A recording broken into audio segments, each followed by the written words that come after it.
Welcome to Philosophy 101, the introduction to philosophy. Throughout the course of this semester, we're going to be looking at various philosophical concepts and delving into and studying a survey of various thought patterns or thought processes that people have had down through the history of philosophy. We're primarily going to concern ourselves with the Western tradition. However, we will delve also a little bit into the Eastern. But, from the time that we're young, and we hear the term philosopher, probably the first thing that comes to mind is somebody who is sort of secluded themselves away in an ivory tower, poring over dusty tomes of study for years on end, who, when they try to speak to people, speak in a language that is arcane and esoteric, that is elevated above anything that we normal humans might be able to understand or comprehend. However, I think that's a misunderstanding of what philosophy is. You see, everybody has a philosophy. Everybody operates off of what might be known as a worldview. Now, a worldview, according to philosopher Ronald Nash, a worldview is the sum total of the answers that you and I give to the most important questions in life. The sum total of the answers that you and I give to the most important questions in life. You and I both have a worldview. Everyone has a worldview. And a worldview basically answers the questions about our place in the universe and answers the questions about good or bad. At least it addresses those. A worldview, for example, might be our assumptions, the answers that we give as to, for example, what is at the very bottom of all reality? What is most real at the end of the day? What is the universe made of? What am I as a human being made of? Why am I here? What is good and what is bad? And how can we know anything at all? What is knowledge? What does it mean to know anything? Now, these are questions that we probably don't address too much in the course of everyday life, but these are questions that we all assume an answer to. If I ask you how you know a certain thing to be true, you will probably have an answer ready for me. Maybe it's because you saw it. Maybe it's because you reasoned it with your mind. Maybe you know something to be true because somebody told you. But your worldview it's the answer to how you know what you know. Your worldview is your answer to what you believe to be most fundamentally real in the world. Your worldview answers questions like, what do I believe is good and bad? How should I act as a person? How should I act in relationship to others? How should I carry on my relationships? Everybody has a worldview. And a worldview is derived directly from the questions that philosophy asks. And so every one of us does philosophy, but not every one of us does philosophy well. And so the study of philosophy really is intended to be a study that enriches your life and helps you address those questions so that you can have a more consistent worldview, so that you can see what the implications of your worldview are, and so that you can follow through on those implications. So what is it then that philosophers study? What is it that will help us develop this most important aspect of ourselves? What is it that will help us in our recognition of and development of our worldview? Well, here are a few things that philosophers study, and we want to start off this semester just by giving a really high-level, broad introduction to some of the topics that later on we're going to delve a little bit more deeply into. But for the purposes of this particular talk, we're going to look at what do philosophers study. The first field of study that philosophers often delve into, and it's first in terms, I believe, of its direct application to the rest of the field of philosophy. It's not actually the first question that philosophers got to in the history of philosophy, but the first field that we'll look at is the study of logic. The study of logic. Now, every question that we ask, whether it be a question of how do we know what we know, whether it be a question of what is good and what is evil, every question that we know and every question that we're going to address in the study of philosophy presupposes an underlying assumption that we can know something about the world, that we can use reason and logic in order to know something about the world. And so it would be good for us to take a look at the study of logic. So what is the study of logic? Well, the study of logic is the study of right reasoning. The study of logic is the study of right reasoning. Did you know that there is a right way to think and a wrong way to think? Did you know that there's a right way to think and a wrong way to think? What would you do? What would you say if I told you that? I'll let it pause for just a moment. Let that sink in, that there's a right way to think and a wrong way to think. Well, sort of in our culture, in our worldview, which is more or less steeped in a view that's called relativism, the idea of someone asserting that there's a right way to think and a wrong way to think kind of runs counterintuitive to many people. In fact, for some it might offend. But just think for a moment, if we were sitting across the table with one another and I told you that there's a right way to think and a wrong way to think, and you responded to me, that's not true. Everybody has their own way of thinking, and no one person is more right or more wrong than the other. Just think of what was just said there. The person who is advocating that every way is true, the person that is advocating that there's not a right way to think and a wrong way to think, has just told me that I'm wrong, has just assumed the truth of what I said. They've assumed that I'm wrong and my way of thinking is wrong. My way of thinking that says that there's a right way to think and a wrong way to think is wrong. And their way of thinking that everybody is equal is right. But they've just told me that I'm wrong, which assumes my way, what I've just said. You see, that's what logic does. Logic is a systematized set of rules by which we think, and we cannot think outside of those, not rationally anyway. We cannot violate the law of logic and then be able to communicate at all. The laws of logic are called or known as the laws of logic because you cannot break them or you cannot argue against them without invoking them first. The laws of logic are such that you cannot argue against them without invoking them. So let's take a look at a couple of the laws of logic. And this is unfortunately a very brief introduction. Neither the book nor this course allows for an in-depth study of logic, but there is a course available if you'd like to take that elsewhere in Ivy Tech. But a couple of the laws of logic, starting out. First of all, the law of identity. The law of identity. And the law of identity simply says a thing is what it is. We might phrase this as A equals A. A thing is what it is. Now I know that sounds super profound, right? A thing is what it is. But consider for a moment what that implies. That implies that there's actually real meaning behind things. That words are symbols, right? So we can use different words to describe the same object. Indeed, every different language has a different word for dog, for example. And those words are symbols, but the meaning behind that symbol is something that we all share. So whether I'm from France, or whether I'm from China, or whether I'm from Uganda, or whether I'm from Canada, and you could take a person from each one of those places with their respective languages, their differing respective languages. They could look at the same object, and though they had a different word for that object, they all had the same meaning for that object. So that the meaning is something behind the word, it's behind the symbol. And that meaning is what that object is. So there's a law of identity that things actually have meaning, that words actually point to things with meaning and so forth. A thing is what it is. Now, how would you argue against that? Would you tell me that words really don't have meaning? Well, how would you tell me that? Well, you would have to use words to tell me that words don't have meaning. But if words don't have meaning and you use words to tell me that words don't have meaning, what have you really said? You see, you have to assume the law of identity in order to even argue against the law of identity, which is a good indication that the law of identity is sound. Well, moving on from there, there's not only the law of identity, there's also the law of non-contradiction. The law of non-contradiction. And the law of non-contradiction says that a thing cannot be both itself and not itself at the same time and in the same way.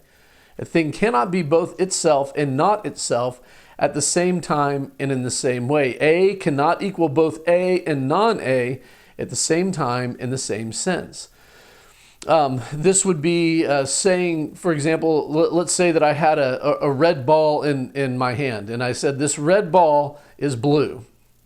Well, it can't be both red and blue in the same time and in the same sense. Because red and blue are contradictions of one another. They're not the same thing. And so the object cannot be both red and blue at the same time in the same sense. Now, some people might say, well, what if it was half red and half blue? Then it could be both red and blue. Yes, that's true, but understand the second part of that, right? So it cannot be red in the same way that it is blue, and it cannot be blue in the same way at the same time that it is red. There can be no contradiction in reality. In the world that we live in, there can be no contradiction. Contradictions only exist abstractly. They don't exist in reality. This would violate every law of logic. Now, in order to argue against the law of non-contradiction, again, you have to invoke the law of non-contradiction. In other words, if you said, well, the law of non-contradiction is invalid, what you have just said is that the law of non-contradiction cannot both be, it cannot be the law of,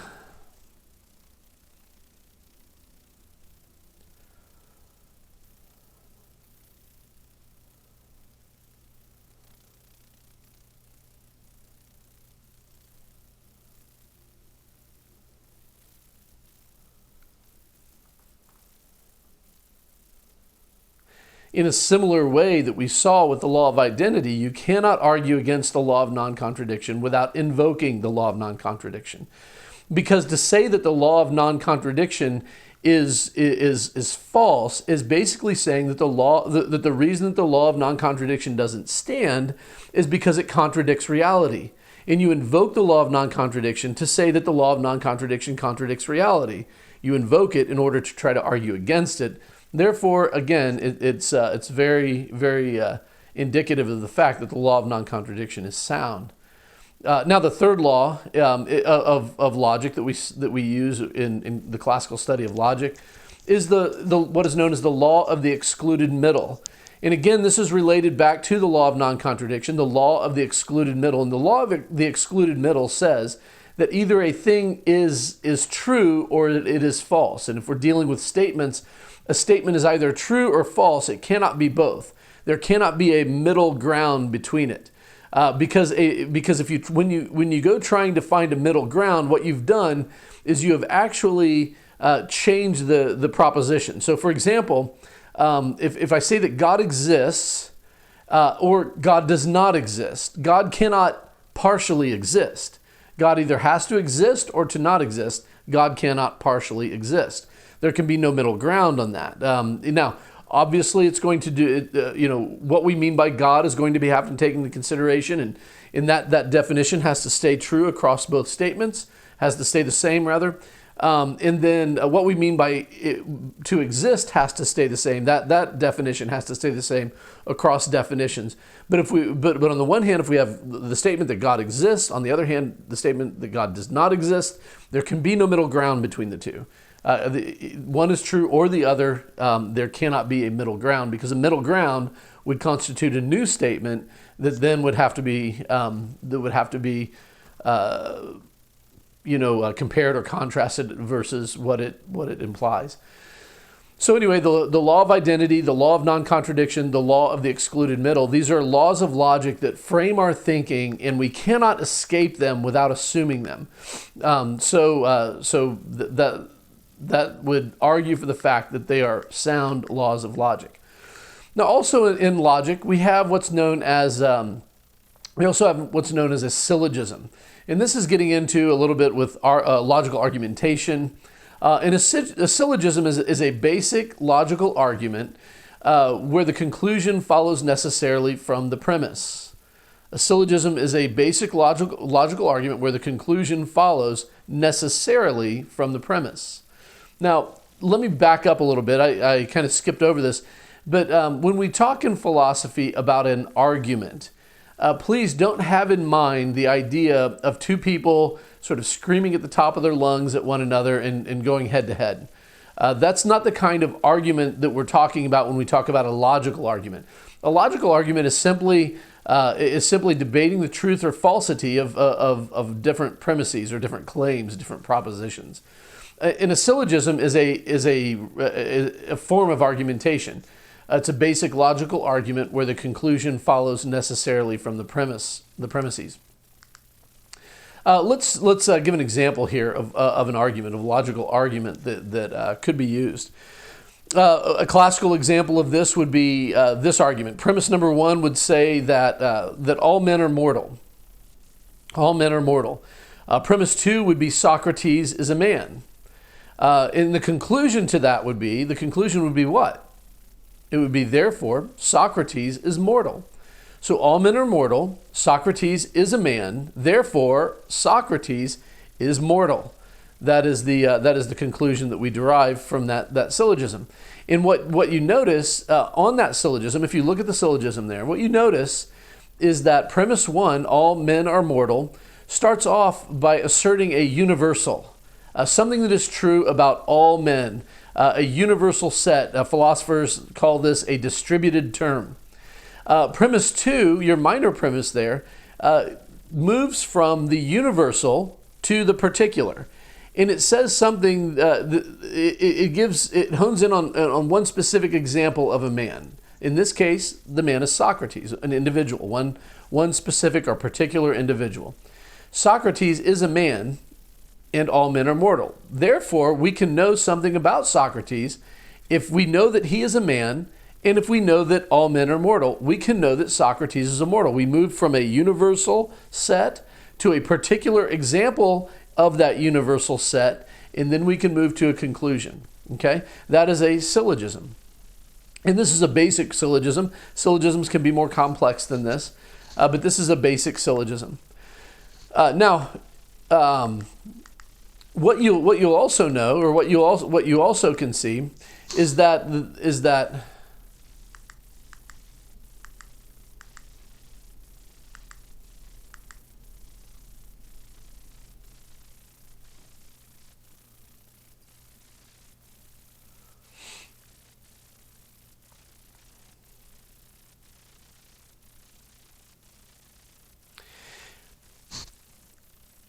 though this syllogism looks simple, it is possible, and people do this all the time, it is possible for us to mess up the argumentation.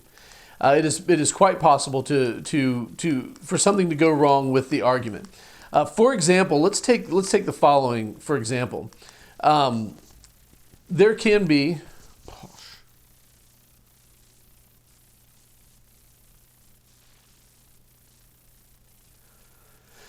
Though this type of argumentation might seem to be quite simple, it is very possible to go wrong in a syllogism.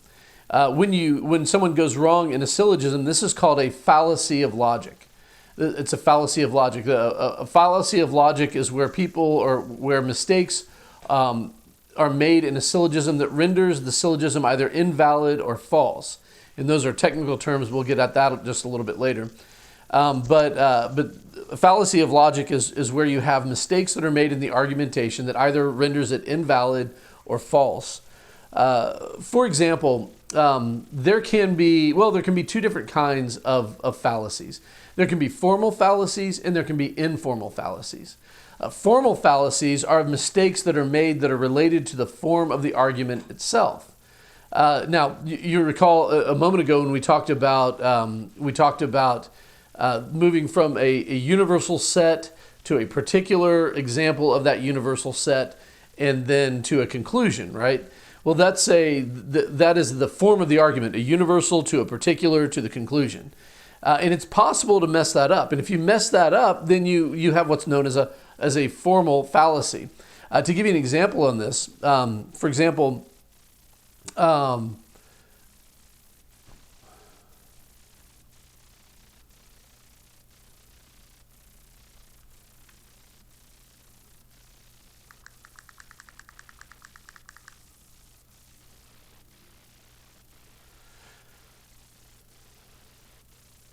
as an example of this, consider the following premise.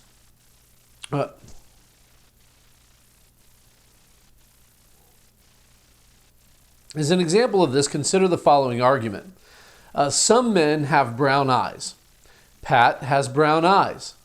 Therefore, Pat is a man. Some men have brown eyes. Pat has brown eyes. Therefore, Pat is a man. There's a problem with the form of this argument. For example, on premise 1, we see that some men have brown eyes, and maybe that's true. In fact, I know it is true. I'm a man and I have brown eyes myself. Premise 2 says Pat has brown eyes, and let's take for the sake of argument, let's just assume that Pat does have brown eyes. The conclusion from that argument is that Pat is a man. And it may very well be that Pat is a man. But this argument doesn't actually prove it. Why not? Why not? Well, because premise number 1, we start off with, premise number 1, it says some men have brown eyes. And that's undoubtedly true. But what we need to say is, but you notice that this is a particular term. It says some men. It doesn't refer to all men, something that is true of all men. And if it's true of just some men, then Pat, even if he is a man, Pat may be a part of that group of men who this doesn't apply to, right? So you cannot move from a particular to a particular and prove anything about that particular. That is a formal fallacy. Now, when an argument has a formal fallacy in it, then that argument is what we call invalid. Invalid. An argument with a formal fallacy is invalid. Now, again, the conclusion could be true, but this argument doesn't prove the conclusion. This argument only states three facts that are independent of one another. So that is a formal fallacy. Now, it's also possible to have what's known as an informal fallacy. And an informal fallacy is where you have a problem with the argument that is not related to the form of the argument that renders it unsound. And the interesting thing about an informal fallacy is that an informal fallacy could quite possibly be valid. It's entirely possible for an informal fallacy to be valid, for the statements to point toward a conclusion. And we have a train.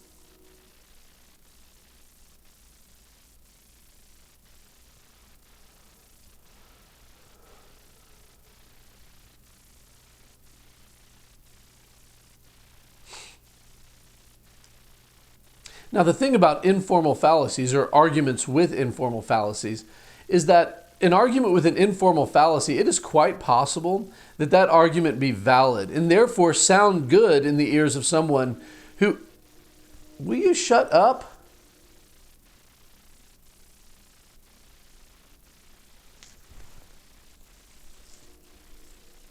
Got to wait for the train to pass.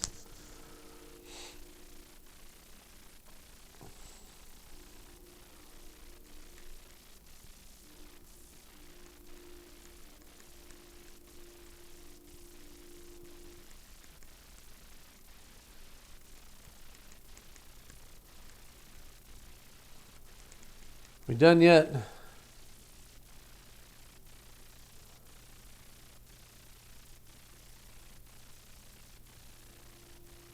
Not yet. I think it has horns down the entirety of the train. I don't know why it has horns down the entirety of a train. Because if it just had them up front, that would stop people from getting run over. Clearly, if the problem is you don't see the train in front of you, I don't think a horn's going to help. If it's already crossing the tracks in front of you, crossing the road in front of you, I don't know. Okay, it sounds like it's gone now. Now, where was I? Ah, yes. The problem with an argument that has an informal fallacy is that sometimes those arguments can be valid, and therefore they can look good or sound good in the ears of those who have not been really trained or don't have the mind that is critical to examine them. They might sound good, or they might seem to prove something that they don't actually prove. For example, let's take the following argument, right? Premise number 1, that people with red hair have bad tempers. Now, that's a universal set. It's saying something about everybody with red hair. Premise number 2, Darren has red hair. Now that is a particular, right? So it's talking about a particular member of that category of people who have red hair. The conclusion then would be Darren has a bad temper. Now, when we look at this argument, particularly if you have red hair, you might find this argument rather offensive. However, there is a problem with it, but the problem is not with the form of the argument. The argument is an entirely valid argument if, in fact, people with red hair have bad tempers, and if, in fact, Darren actually has red hair, then it stands to reason that Darren has a bad temper. The problem is not with the form of the argument. The problem in this case is with the truthfulness of the premise, right? Premise number 1 assumes that people with red hair have bad tempers. That premise is false. In fact, all you really have to do is know one person who has red hair who does not have a bad temper, and that demolishes this entire argument because premise number 1 is false. Now, it may be the fact that Darren has a bad temper and that Darren does have red hair, but that doesn't change the fact that this argument is fallacious if it can be shown that somebody, at least one person, who has red hair doesn't have a bad temper. And as the truth of it goes, I do know Darren. He's a friend of mine. He does have red hair, but he's a pretty chill guy. He doesn't have a bad temper. So anyway, this argument has a fallacy. It is an unsound argument. Now, so that's a little bit about logical argumentation. Now, we're going to move on next to the next field of study. A lot more could be said about logic. Indeed, there are entire semester-long courses and even entire degrees devoted to the study of logic. What we are going to say about it here is by no means going to be sufficient if you to know much about it. However, it gives you a little taste about some things that are involved with the study of logic. In addition to that, there's metaphysics. Philosophers study metaphysics. That's the next field of study that we'll look at. And metaphysics can be defined as the study of being and of ultimate reality. The study of being and ultimate reality, the study of existence, the study of what is most fundamental in the universe, this kind of thing. Metaphysics asks and answers or seeks an answer to the question, what actually is real? What does it mean to exist? What does it mean to be, to become? What does it mean to be in the world and so forth? Some of the major questions that metaphysics asks and addresses are questions like, does God exist? And if God exists, what is God like? How do people relate to God and so forth? That is a subcategory of metaphysics known as the philosophy of religion. In addition to that, metaphysics asks the question, what is reality made of? Is it made of matter? Is it a material world only? Is it matter, time, space, energy? Is that all that there is to reality? Or is there something else? Is there a spiritual or mental side, a non-material side to reality? Or is it both of these sort of put together, as in two sides of a coin? One side, spiritual or mental, ideal, some people will use that term. On the other side, it is matter. So the two are related. And if that's the case, how do those things relate with each other? How do they affect or impact one another? So what is reality made of? Another question that metaphysics addresses is the question of whether or not human choices are made freely. Are human choices free? Yes, they're free. No, they are not. Is there some way to put those two together? Is there a middle ground? Be careful there, right? The law of the excluded middle. But is there a way in which those two, that yes and no, are compatible? That's a question that we'll look at a little bit later in the semester. But are we really free to choose among options? I mean, the options are there, and we're going to choose one. But when we make our choice, is our choice predetermined by factors that are outside of our control, or is our choice freely made? So those are some questions that metaphysics asks. Now look at these three categories. Does God exist? What is reality made of? Are human choices free? Now, I think that if we are to ask ourselves those questions, I mean, I'm asking them of us right now, But if we were to address those questions, every one of us, if we were to examine ourselves, every one of us has an answer to those questions already in our mind. We already have a position. We already believe in God, or we already don't believe in God, and that's something that we automatically assume. We already assume an answer to that question, and maybe our assumption or what we say is that, well, I don't really know if God exists. I don't have enough evidence. Okay, well, that's fine, but you're going to live one way or the other. Either you're going to live as if God does exist, or you're going to live as if God doesn't exist. And maybe you haven't given much thought to the question, does God exist? But you are currently living as if you already had the answer to that question. The same thing is true with our human choice is free. When you got up this morning and you went to eat breakfast, assuming that you did, or maybe you chose not to, you acted as if you had a real choice of whether or not to eat the food. You acted as if you had a real choice of whether or not you would eat Cheerios or scrambled eggs or bacon. Go for bacon. Anyway, I'm just kidding. But you acted as if you had a real choice. You didn't stop to ponder for a moment, is this choice really being freely made? You just automatically assumed an answer to that question and moved on with your life. You didn't ponder it, probably, in all probability. That's what I'm saying when I talked about a worldview earlier. And I said a worldview is the answers that you and I give to the most important questions in life. Well, these are important questions. Does God exist?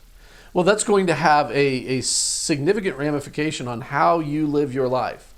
And it's going to affect you at every level. And it's going to affect how you interact with other people. It's going to affect with what you see with what's wrong with the world today and your solution on how to fix it. And it's going to affect you at every level of your being. And it's one of those questions that sometimes people don't give a lot of thought to. Metaphysics is a study of philosophy that will help us ferret out and understand why we believe what we believe. So metaphysics is another field. So we've got logic, we've got metaphysics. The next field of study is that of epistemology. And epistemology, the study of epistemology, is the study of knowledge and how we know what we know. The study of knowledge and how we know what we know. Now, in epistemology, knowledge is generally defined as true justified belief. This definition comes from Aristotle, and it's a very good working definition that generally people can agree on when they're getting into epistemology. Knowledge is true justified belief. Now, what does it mean to say that knowledge is true justified belief? Well, in order to have knowledge, or in order to say that you have knowledge, you have to believe something to be true. You have to believe it. You can't doubt it and say that I know it, right? It has to be a belief that you're firmly, or that you're at least somewhat convinced of. So in order to qualify as knowledge, it has to be a belief. But here's the thing. Lots of people believe a lot of things that just manifestly cannot count for knowledge because they're not true, right? They cannot count for knowledge because they simply are not true. So in order for it to count as knowledge, not only do you have to believe it, but it also has to be true. It has to be something that corresponds with reality. So it has to be a true belief in order for it to count as knowledge. And it can't be something that is false, because you can't know non-truths. Now, it's possible to know the truth of a myth. For example, I could say, I know that unicorns are horses with a horn, with one horn in the middle of their forehead, and they're magical creatures, okay? Well, I could know that that's what a unicorn is, but my knowledge is not related to the actual world we live in. My knowledge is related to the myth of this magical creature with one horn and that looks like a horse. So I would have knowledge of a myth, and it would be true knowledge of the myth, but it wouldn't be knowledge of the world in terms of I don't think that unicorns actually exist. So in order for it to count for knowledge, it has to be a belief and it has to be true, but there's also one more thing that has to be characteristic of it. We have to be justified in holding that true belief. We can't say, for example, what if I were to say, if you and I were to meet in the hall and I were to say, hey, guess what? I know that my sister-in-law who lives in Chicago is pregnant. And you might say to me, maybe you know her, maybe you're friends on Facebook or something, and you just happened to see that this morning that she had posted a post that was announcing the fact that she was pregnant, and she was all excited about it, and so you knew that what I just said was true, right? So I told you, I said, guess what? I know my sister-in-law who lives in Chicago is pregnant, and you're like, man, that's fantastic, that's great. How did you find out about it? And I would say, well, I had this dream last night that she was pregnant, and so therefore I know that she's pregnant. Now, stop the train for just a minute. I didn't say that I talked to her on the phone. She didn't announce this to me. Nobody that knew both of us told me about this. I didn't see it on social media. There was nothing. There was nothing that would have clued me into that. The only way that I came by this belief, which by the way happened to be true, was that I had a dream about it. Now, I might have a belief, and that belief might correspond to the truth of what's going on in the world today. It might be real. But I cannot say that I had knowledge of it, because I am not justified on the basis of simply having had a dream about it to believe that it's true. So that my knowledge I would not have knowledge at that point, because my knowledge would not have been justified. So with that in mind, so knowledge equals true justified belief. With that in mind, there are several different approaches to epistemology, ways in which we can know what we know, that people have emphasized, and there's actually more than what we'll see here in a second. But a few of them. Number one is, the first one is skepticism. And skepticism says basically that genuine knowledge is not actually possible. Genuine knowledge is not actually possible, to which I would ask, do you know that to be true? Do you know that genuine knowledge is not possible? Because if you know that genuine knowledge is not possible, that means that you know something, right? So on a surface level, the skeptic's claim that genuine knowledge is not possible seems to be almost self-refuting. Maybe not almost self-refuting, it actually is self-refuting. However, let's not be so fast, because let's examine what they're actually saying. You see, the skeptic says that genuine knowledge is not possible, and the reason for that is the skeptic would say you can have a belief about something that it's true. And you know what? Your belief might actually be true. It might actually correspond with reality. However, we are never really justified in saying that we have reached the conclusion on something, because there's always the open question where we could get more information and we could find out later that what we first believed to be true was not. So we're never really justified in saying that we have all knowledge, that we have knowledge, because it's always possible that we might learn something new or more later that would cancel out what we thought we knew. So there's skepticism. Okay, we'll dig more into that as we get to it. There's rationalism. And rationalism basically says that reason is the best source of knowledge. Reason, just pure reason alone, with no sort of appeal to one's empirical senses or sense experience. So reason are those things that we can come to a knowledge of without having to invoke our empirical senses. For example, the founder of modern rationalism, a guy by the name of René Descartes, said, "I think, therefore I am." And a lot of times people have heard of that phrase before, right? I think, therefore I am. What was he saying then? Well, you see, Descartes wanted to find a rock bottom certainty of knowledge of something. And in order to do that, what he had to do first was he had to doubt everything that he could. And he said that as soon as I find something that I cannot possibly doubt, I will build the entire edifice of my knowledge on the basis of that one thing that I cannot doubt. And so he sets off on his quest to find true knowledge. He says, "Can I doubt the fact that I'm sitting in this room right now?" Yes, I can doubt that. I could be having a dream right now. I've had plenty of dreams where I thought that I was there, but I really wasn't. He says, okay, so I can doubt that. Let me think. Can I doubt that I'm inside my body right now?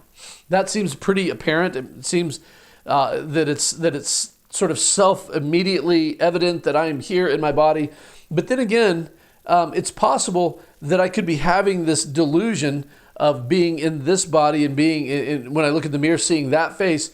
It's possible that I could be having a delusion right now and maybe being fed some sort of delusion by an evil demon or something like that. It's possible that I am not actually in this body. Maybe I'm hooked up to the Matrix, something like that. He didn't say the Matrix, but that's more modern. He says, well, wait a second. One thing I can't doubt is the fact that I'm actually doubting. In order to doubt, I have to think. In order to think, I have to exist. Therefore, I'm thinking, I'm doubting, I'm thinking, I think, therefore I exist. I have to exist. Now, I may not exist in this body.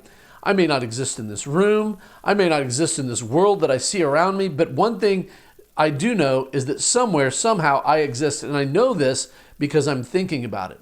Now, if you look at what he's just said there, notice that Descartes did not appeal to anything outside. He didn't appeal to his senses. He didn't appeal to his experience. What he appealed to was the logical necessity of his own existence if he was the one that is actually thinking. And he says, yeah, I'm thinking. That's what's going on here. That's the process that's taking place. I think, therefore I exist. I think, therefore I am. So that was reached purely on the basis of reason. He didn't take a survey. He didn't pinch himself to see if he exists. He didn't ask somebody to tell him about himself. He didn't look in the mirror. He didn't do any of that. He just simply reasoned. He reached the conclusion of his own existence on the basis of reason and reason alone. That's what rationalism is. It's the idea that reason is the best source of knowledge that we have. Now, the next version of epistemology, or the next opinion that people have, is that of empiricism. And empiricism is the idea that sense experience is the best source of knowledge for people. Sense experience is the best source of knowledge. Sense experience being the ability to see, hear, taste, touch, smell, the five senses, and then our mind recording those senses and what we experience through those senses. That is empiricism. Empiricism is the notion that we are born with, and our minds are like a blank slate. And experience, as we grow and as we learn, experience writes on the tablet of our mind, and our mind records these things. Our mind puts them together so that we can make some sense of the world, and it's through sense experience that we know all the things that we know. And then there's the idea of revelation. So we come to know things through reason. We come to know things through our sense experience. We also come to know things when people teach us those things. Revelation. Revelation says the only way to know with certainty is for knowledge to be revealed to us, or one source of knowledge is through people who reveal truth to us. Now, revelation can take form in many different ways. For example, when I was in middle school and in high school, I